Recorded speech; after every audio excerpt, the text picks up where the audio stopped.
The next method for solving a quadratic equation I'll go over is called completing the square.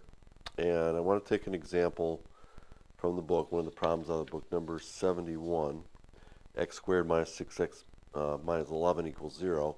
That's in a form that would be fairly easy to use the quadratic formula, but actually completing the square may seem somewhat complicated, but if you remember a couple of relatively easy steps, it's not bad at all. So the first thing I would do in using this method called completing the square, which by the way we'll use this method later when we're studying graphs of polynomials. It has other applications, so it's good to learn now regardless of whether you use it to solve quadratics or not.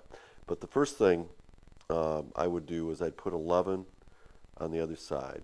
Normally we work to get in this position equal to 0, but for completing the square I would rewrite it as x squared minus 6x equals 11.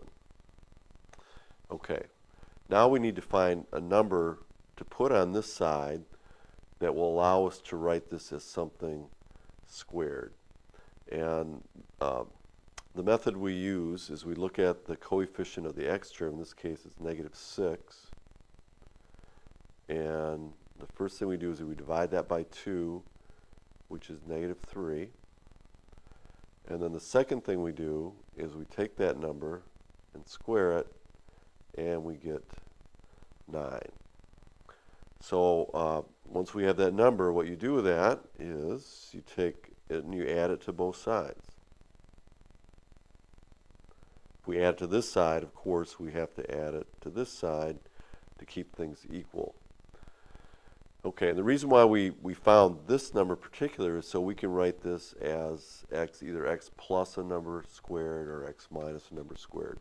In this case, if you were to factor this, I think you would see it would be x minus 3 times x minus 3. I'll simplify this side is equal to 20.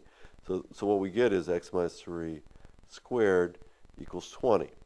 Now it's in the form of the last method we used of using the square root property. So I'm going to take the square root of both sides, and what you get is that x minus 3 is equal to plus or minus the square root of 20. So in solving for x, we have two equations. One, x minus 3 equals the square root of x, or excuse me, the square root of 20. And from that, you get that x equals the square root of 20 plus 3. And then the second equation we get is x minus 3 equals the opposite of the square root of 20. If you add 3 to both sides, what you get is x equals the opposite of the square root of 20 plus 3.